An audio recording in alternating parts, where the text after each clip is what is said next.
and this goes into like, you know, dads who don't necessarily have the role of, or don't have the title of dad. Yeah. Uncles. Like we have uncles in our lives that played powerful roles in our lives. Yeah. Fatherly roles in our lives, Right. you know? Okay. My number one TV dad, and this show is completely different from the other ones. So, but it doesn't matter to me because that is what's up, guys. My name is Benny, and shout out to all the Proud Papis out there. On today's episode, we talk about the top 5 TV dads of all time. Got to check it out. So Abel Mateo. Okay. So we're brothers. So We know. we're gonna understand that. Like, and if you know, if the listeners have siblings, you're gonna understand, especially brothers. Yeah. Then you'll understand. But you know, growing up as brothers, you know, it's kind of like a love-hate relationship, especially as little say the kids. least. Yeah, you know, it's like one day you're best friends, the next day you're worst enemies, Right. and then in between. Well, Abel and Mateo are no different. They have that type of relationship. But Ruthie told me this story that happened last week that was pretty funny. So Mateo's in the bathroom, going to the bathroom, and when he finished, he came out, and Abel went in because Abel had to go. And I guess in passing, Abel tells Mateo, "I love you." Right? It was enough for Mateo to stop in his tracks, look at Abel and say, "What did you say?" And then Abel's like, "I love you." And then Abel goes in the bathroom, closes the door, and Mateo starts walking towards the living room. And Ruthie said, you should have seen the look on his face. It's like he had discovered something that he had never known before, because he was walking back. He's like, Abel loves me. He was like all like surprised. But I thought that was so funny because same relationship like any other brothers. It's just funny how, you know, as brothers you grow up and it's like, oh, some days you love each other, some days it's like you can't stand each other. But just the genuine like, wow, like Abel loves me. I mean, I would be surprised too, especially after finishing what he probably already did. You know, like, is that the most inopportune time? Yeah, well, like, yeah, that too. Yeah. But yeah. it was just funny. Like I could picture Mateo's face in my head. Like, wow, like Abel loves me. like he had doubt, or like he didn't know that before. I just thought that was hilarious, dude. So, and I know that us growing up as brothers, we've had that too, where it's yeah. Man, Eli's so annoying, or Ben's being a jerk, or whatever. More of the latter than the I don't former. know about that, but yeah, that's my story this week. But it made me laugh, like just how genuinely Mateo was just taken aback of like, wow, Abel loves me. Like, Well, I'm guessing this isn't like a normal occurrence. Like, I'm sure. yeah, I don't think they probably. I mean, I've been in those moments. Well, let's just say this: Abel's a lot more expressive of his feelings. Yeah. Abel's more tenderhearted in that way, where he's going to tell you how he feels. He's the one that's going to, I love you. Like his relationship with Dalia is a lot more like loving and like, you know, where Mateo just kind of can be a brute a little bit, you know, like Mateo will come up and I love you. Or Mateo's way of telling us that he loves us is like, especially when me and Ruthie are like together and like, you know, holding each other or just spending time together or just doing something together, is he'll run up and be like, I want to join. And then he'll just like Very get in. physical. Yeah. It's just very like, hey, like, let me get in there, you know? So it was a lot more like words. And then Mateo's just like more like, yeah, like he has to be in there. You know? It's very interesting. I mean, so me and Jana, we're kind of that way. I'm very much like a physical touch kind of guy. Yeah. And she's very much like a words of affirmation. Right. And one of the things that I think, you know, that we're constantly learning about each other is like, for me, it's like I want to say I love you by doing things for you. Yeah. And I have to realize, like, for my wife, while it's nice, like she doesn't receive it like as well as I would. Right. And so part of that is like getting out of my own comfort zone in order to show love and kind of express that. And so, I mean, I completely understand where Mateo's coming from. So. Yeah. I just thought it was funny. And before we go any further, I just want to say that mustache is looking pretty good, dude. Thank you. I had a big bushy beard, longest I've ever grown, because we had lost my razor. Oh, is that why? Yeah, that's why. Oh, well. Yeah, that's why. We lost my razor. We thought you were going through some kind of trying to grow out his beard phase. I have but one of those like Philip One blades. I love the Philip One blade because wet or dry, I can just always just get a really close shave. Yeah.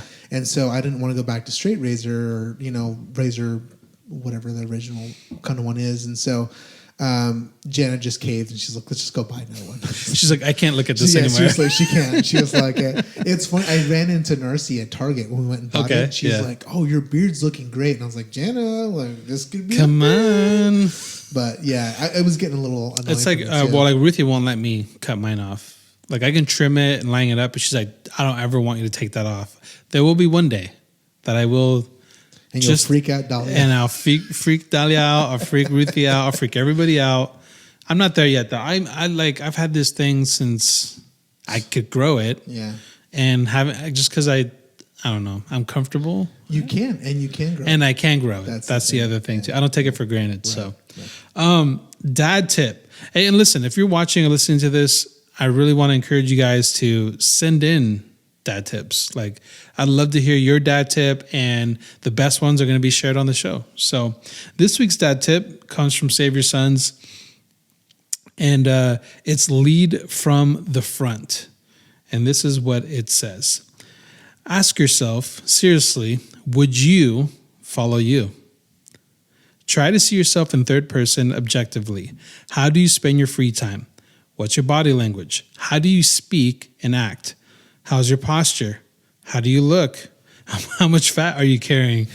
How do strangers react to you? What's your energy level? Are you funny or are you boring? Are you exciting to be around? How often do you complain, etc., etc.? A lot of guys sitting around for 3+ hours per day, scrolling their phones, 30 pounds overweight, light bulbs out all over the house, and wondering, why does nobody ever listen to me? Lead from the front. This is saying this while a couple of my light bulbs are off. Hey, dude, this is saying while I'm here in the beginning of the new year, and I'm like, I'm trying to lose 30 pounds because I feel like I'm 30 pounds too heavy. Yeah. So I think this is like really good because I think it's always good to kind of like, this is one of those like, be what you see or be what you want to see things, Where like, hey, be the, what's lacking, be that, type of thing. But I mean, this goes a little deeper than that because I mean, a lot of the things he's talking about are things that we have control over. Like I have a control over my attitude. I have a control over how much I weigh, a control over which light bulbs are out of my, like I have control over those things. What I can't control are the circumstances I find myself in, but I can control how I react to them. I can control. So like, I think it's a lot of like deep stuff that we need to look at ourselves and go, okay, yeah, if I was, would I follow me? Yeah. Am I the type of man I'm like, I want to be like that? Which I'd be, and my answer would be no. My answer would be like, there's a lot of things that I'd be like, ooh. So, I mean, I think it's good. I don't know about you, but for me, if I'm being completely honest with myself, and I try to be, especially with my wife, I try to be, I'm not like a goal-oriented person. Right.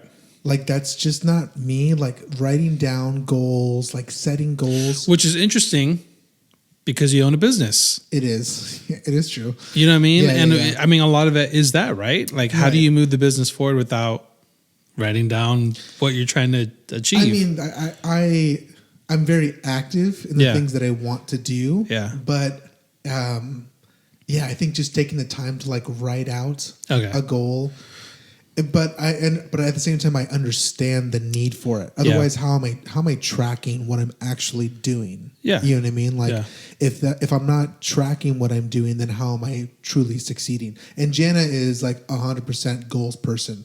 Like she needs to have her goals. We're working on like this annual review book, which for me has been really, really difficult because I can sit down for like, maybe an hour and do it. Yeah. And it's like 80, 90 pages of just like review and stuff.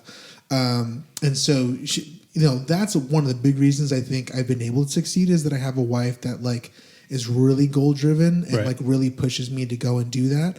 But if I was left to my own devices, I don't necessarily know how I would do it. So, I mean, I think part of that is being real with myself and just Yeah. understanding that, like, hey, listen, it's not something you want to do. It's not something you like to do, but it's something you need to do. And I think, like, as men, like, we can understand that there are just some responsibilities, especially as like a married man or as a father.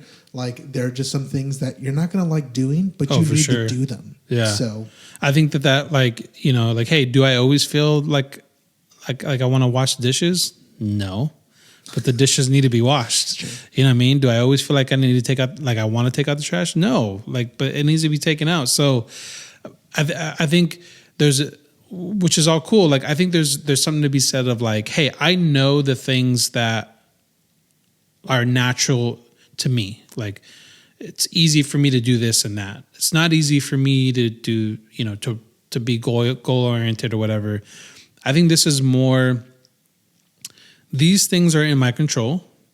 Like, so it's not saying like, be a like happy dad all the time. And no, but it is saying like, hey man, like be present, you know, bring that energy, bring life into your home, into your family, right? Like, don't just be on your phone, like just this couch potato. Mm-hmm. You know, but be like, bring life into the home, into your family. So I like that, because I do think that there's something to be said of like, well, this is not who I really am, you know, because I'm not, I don't know if I'm goal oriented either. Like, I don't sit and go, hey, so I want to achieve this and achieve that. I'm more like, hey man, like, this is an idea I have. Let's just throw it up against the wall and see if it works. Yeah. You know, I mean, but I think that there's benefits to me being me. But when it comes to stuff like this, it's like, well, everyone can control how they react, right? You know, and show a good example to their kids, be present at home. This is a big one for me. Don't be on your phone so much, like be present in the moments, you know, and it's like, yeah, I need to, you know, I need to like kind of, and I can control that. That's not a personality, like wiring thing. That is a comfortability, like just wanting to be in my comfort zone, you know? Yeah. So yeah, that's the dad tip this week. And again, if you guys have dad tips, like feel free to send them in. I'd love to read them, and we're going to share the best ones and talk about them on the show. So make sure you do that. So this week kind of had like a fun idea that I want to talk about. And that is the topic of TV dads. TV dads. Gotta love those TV dads. Gotta love them. Now, we've had many iconic TV dads in the history of television. Some I can't even talk to because they were before my time. Right. And we're not going to talk about those because I don't know those. No Leave It to Beaver? No. Okay. I mean, the only Leave It to Beaver I know of is the one in the movie. Yeah. And we know that that's not accurate to the show. So. Right. But I wanted to give my top 5 TV dads of all time. When I say all time, I'm meaning in my time. In your time. So my time, like late 80s to like early 2000s. And I say late 80s because some of the ones we talk about, they started in the late 80s, early 90s when I was just a baby, a toddler, but they carried as I was growing up. So, you know, these are dads that I kind of grew up around. TV dads I grew up around. Got it. So yeah, I want to give my top 5 TV dads, and I'm only going to give 5 because is this in order? This is in order. No, this is in order. This is in order for me. Okay. So we're going to start with number 5, and the first one, the name of the dad is Michael Kyle from the show My Wife and Kids. Okay. This is one of the Wayans brothers. Yep. But not Major Payne. Yes, Major Payne. Oh, Thank you, yeah. Major Payne. I just watched that. Actually, movie Major last Payne week, would dude. be a fantastic dad. No, I'm just kidding. I'm joking. But yeah, same. That's the Wayans brother. Right. Blank Man. Yes, dude. Piggyback. Blank Man. Yes, I love Blank Man. Michael Kyle. Okay, so this is what I love about Michael Kyle's character, his dad on the show, is that he keeps it 100% real. Like all the time. And he's cracking jokes on it. Like he's almost at the point of making fun of his family. Yeah. Okay. This is why I love it. Not because I think it's a great idea for us to make fun of our kids and our wife, but I think I get so much joy out of it because his position is he is like the spectator. Most TV shows, especially in a certain era, will make the dads look dumb. Like they have no idea what's going on. They're never around. Right. They're always head in the newspaper reading and their coffee. Yep. Sure. That's it. Like they're not even present in the moment. Michael's Kyle character is actually probably the sane one in the family. Yeah. And he's aware of everything. And the show's from his perspective of like the chaos that his wife and kids get into. And it's the comedy shows, you know, it's funny. So he's like pointing out, look what my son's doing. Isn't that hilarious? You know, or look, my wife, like, why would you say that? Why would you do that? Like, and I love that. So for me, he's my number 5 dad. Okay. I'm going to give my 5. And then I know that you had a couple that you probably agreed with. And there was one that, what was the one that you either, was it your favorite? Yeah, it's my favorite. That's not on my list. I think it's the best dad of all time. Okay. And it's not on my list. It is on your list. It is. It is. Okay. Yeah. Well, we'll hear that in a bit. Number 4 is Uncle Phil, Fresh Prince. Okay. Sole fact, man, he brings in his nephew and he literally raises him. And mind you, brings his nephew in at a time it's not easy to raise kids. Right. When he's a teenager. Right. Right. And you can say that he's, you know, he's very, what's the word? Authoritative, like a man that is wise and smart, a businessman, knows how, like a man of morals. And then honestly, like the scene, I think it might've been the very last episode where he tells Will, like, I am your dad. You are my son. Like, that's going to make me chuckle a bit, but he's like, you're my son. Yeah. You know, like that you will always be my son wherever you go. And I just thought, man, that's like so cool. Like when you think about, and this goes into like, you know, dads who don't necessarily have the role of, or don't have the title of dad. Yeah. Uncles. Like we have uncles in our lives that played powerful roles in our lives. Yeah. Fatherly roles in our lives, you know? And I think that even though this show is mainly like a comedy and it's really about Will, Uncle Phil's character is like iconic because like it just shows you the power of a man in another man's life. Yeah. Or in a child's life, in a kid's life, in a teenager's life. The power that a man can have, the impact a man can have in their life. Yeah. And Uncle Phil's like the perfect picture of that. The funny thing I find about Uncle Phil is I feel he is a really great father to Will, but I feel like to his own kids. Like he ends up just becoming more bullheaded and isn't really, you know, which I mean, again, I understand that too. It's your own kids, right? So, but go on. Yeah. So that's my number 4, Uncle Phil from Fresh Prince. Number 4, dad. Number 3, which I had a tough time up for a second. I thought this was going to be my number 1 because this is the show that I probably grew up with the most. Well, this one and the next one, but this is one of them. And that is Alan Matthews from Boy Meets World. Okay. Alan Matthews, to me, in that time that we were growing up watching, is the cool dad. Why is he the cool dad? Not because he dresses cool or talks cool, like he's trying to relate, but I feel like in all the madness that Corey and Eric and even their daughter Morgan like brings, he approaches everything from like a let me figure out how to handle this. Yeah, very level. I don't think there was very rare times that you'd ever see him raise his voice or like physically, like, you know, obviously not on the TV show, but you know, like he'd like, it was all about conversations, like talking. Trying to talk through life's challenges as a teen, like through, you know, to a teenager.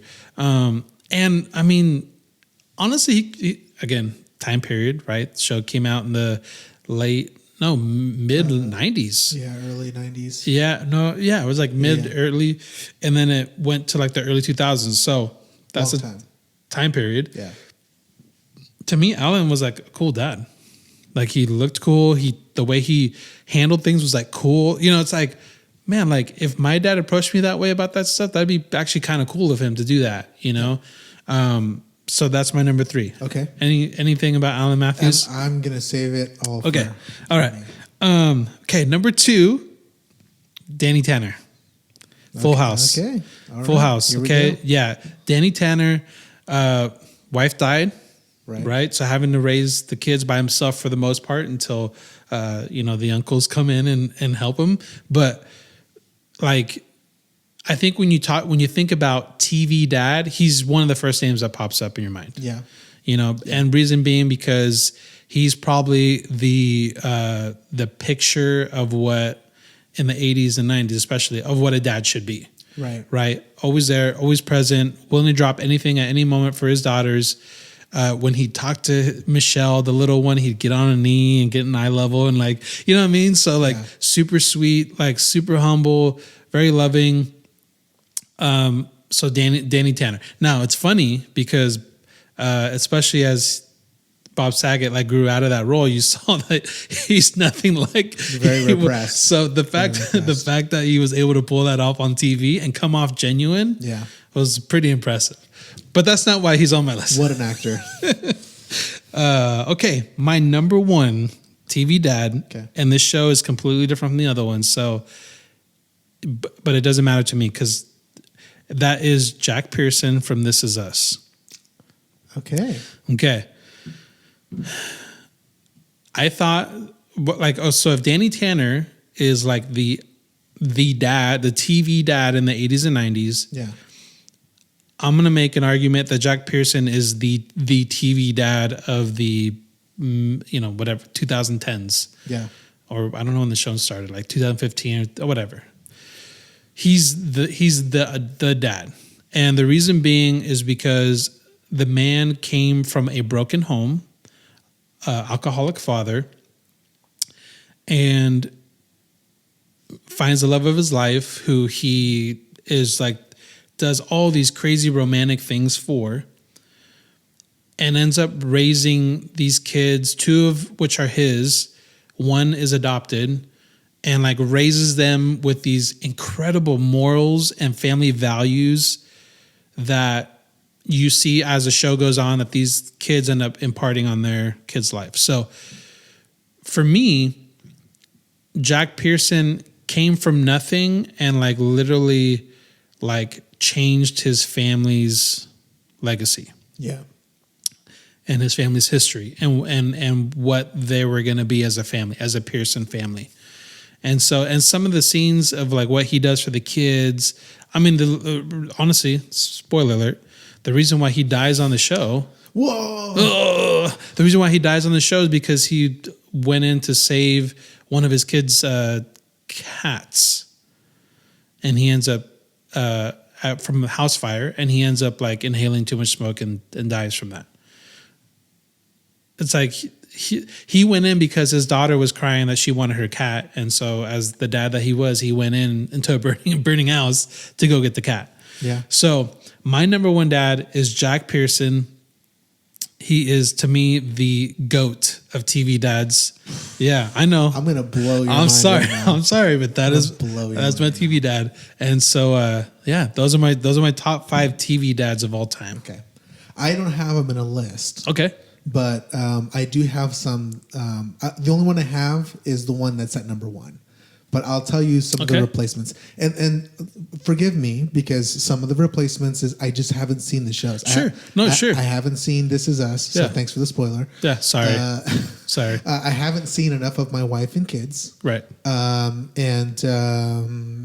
those are the 3 I would agree, but I want to throw in some alternates. Okay. So I would agree Danny Tanner, very, very popular one there. I would agree with Uncle Phil. I think Uncle Phil's good. Yeah. Carl Winslow from Family Matters. He was one I debated on getting on there. Yeah. So one of the things I love about his role, obviously as a police officer, and understanding the realities of what's going on in the streets, trying to push his kids to accepting that reality and understanding they have a choice to not do that. The other thing I love about his character is Urkel. Mm-hmm. Now, in Fresh Prince, you had, was it Jazzy? Yeah, the DJ. His best friend, it's just inherited. Yeah. Urkel's a neighbor. Right. He's friends with none of his kids. He forces himself on. He forces himself in and yet still has the patience to really see it through this season. Yeah. So that's why I would have said. The other one, Hal from Malcolm in the Middle. I haven't seen Malcolm in the Middle. Okay, so I would recommend.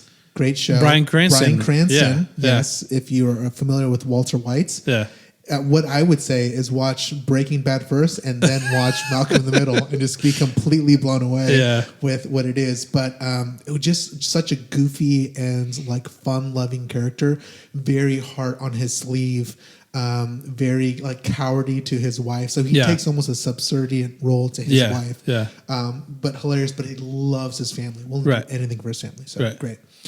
So those are the two alternates I'd put in. Okay. My only number one is Alan Matthews. Okay. And I'm going to explain why. All and right. I think it's going to change your mind.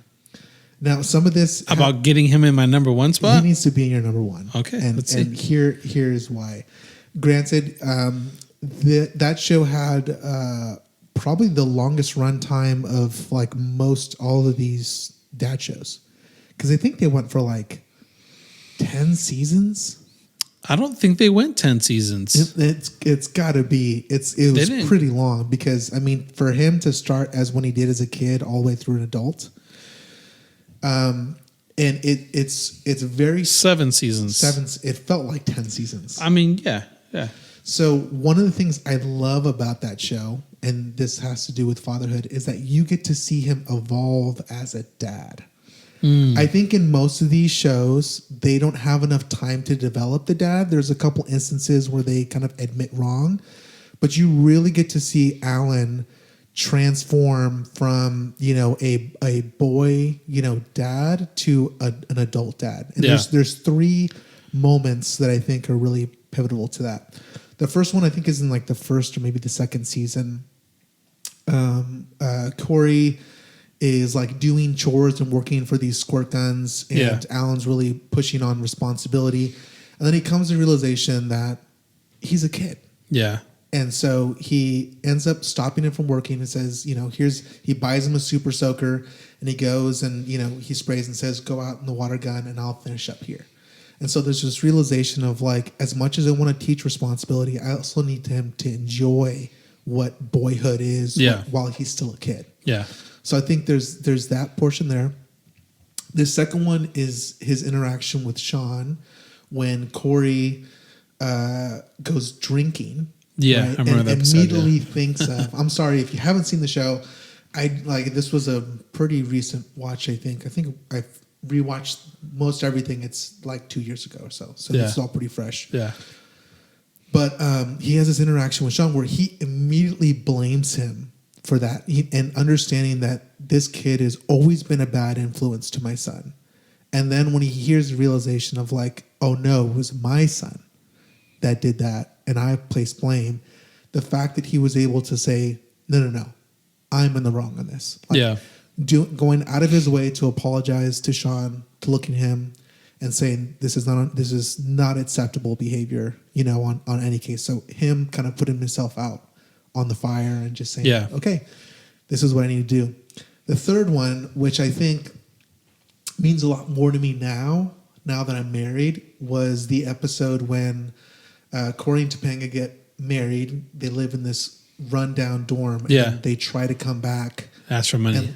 Not ask for money, to come back and live. Oh, yeah, live. That's right. And he just flat out says no. And even though, it's tearing up his wife, you can see his wife on the stairs just like crying and just tearing with this decision. They realize, no, you can't come. You chose this. You decided that you were old enough to get married, to provide for your wife. So you need to go out and go do that. Yeah. And I mean, I can only imagine what that's going to be like with our kids when we have to like realize like, no, they're adults now. As much as like, I want to be super dad and be there and provide for them, and I can't. Yeah. Like they need to learn how to do this on their own. I mean, just such a powerful scene, I think, for me. And at the end, we get a conclusion, and he realizes, okay, this was the best thing to do for them. They got to learn how to fix what they needed to fix and that kind of thing. But I just love that progression, because you really do get to see him. And then you even get to see him, towards like mid-age crisis and changing careers. Yeah, right. And there's so much self-reflection that happens within that character. And I think the actor that, I forget his name, But I think he does an incredible job as a dad because you're right. While he is very even keel, there are so many like aha moments for him as like a dad, you know, kind of growing through the process. And I think that's what's so special is you really get to see him evolve like as a dad. Yeah. So, I mean, that's a good case. I mean, okay, so in Danny Tanner, you don't see that type of evolving, and I don't because you know the girls don't really get old enough to get married or anything like that on the show, so you don't see that part of their life. So I mean, that's a good case. I mean, I'll be willing to move Alan Matthews number 2, but I'm not moving number 1. And this is why, and this is where I'll leave it. The way This Is Us is formatted as a show is you're watching the kids as adults. And then there are flashbacks to them as kids with Jack Pearson. And you see Jack Pearson's interactions and little lessons and little experiences with them that then you see that's the reason why them as adults, they choose this or do that. Right. And for me, it's a great show about fatherhood because it shows, again, the impact of what we say and do when they're little does impact them when they're adults. You know, it isn't just about they'll figure it out and they'll learn. No, a lot of it is that the little lesson that you maybe didn't think was a big deal or that they would grow out of when they remember it. They remember it very well. Yeah. And it will impact the way on what they decide to do. It's all ripples, right? It's all ripples. Yeah. So for me, it's like, dang. Like, and it's crazy because like there'll be some things that Jack will say and the kids will almost skew it a little bit and make a wrong decision. And then there'll be other things that he'll say or do. And then they're like, oh no, we got to do this because this is what dad taught me to do. And so for me, that's why I'm like, dude, this is the number 1 dad because you see that play out in their lives because it really shows them. It's really about them growing up, right. But the impact that, and honestly, what's her name? Mandy Moore, who plays mom. Right. I mean, she's in there, and obviously but it's really about Jack Pearson. It's really about his impact in all of their lives, and so that's why to me he's number 1. Maybe you have to watch the show, but everyone's got to watch the show. Yeah. It's a tearjerker. You know, it's all about family and raising. You know, it's really about family legacy and about what us as parents are leaving behind for our kids, and then you get to see it played out what Jack left for his kids. Yeah, so it's really good. I mean, yeah, I have my case for Alan. I mean, you haven't seen the show, so it's hard for you to speak to. But I will say this: I loved Alan Matthews so much as a character. I suffered through 2 seasons of Girl Meets World just to see how it would all end. There were some moments of that kind of pieced it together, but it wasn't the same. It was worth it for me to watch just to see how the characters. I mean, it's the new Disney, Disney comedy thing. I could imagine like Jenna walking in and you're watching Girl Meets World, like, what's up? I'm just gonna fast forward through this. Fast forward through the girl parts and just get to where Corey and Sean and Topanga are on screen. Yeah, that's what most people did when they watched that show. You know, so. Hey guys, thank you so much for joining me on this week's episode. We had a blast talking about TV dads. And let me know in the comments right now, you can only choose one. Who is your top TV dad of all time? I bet that my dad can beat up your dad. And listen, if this is your first time and you love this content, go ahead and subscribe. We come out with weekly episodes where we talk about fatherhood. So go ahead and do that. You guys have a great week. Until next time, to all the Proud Papis out there, peace out.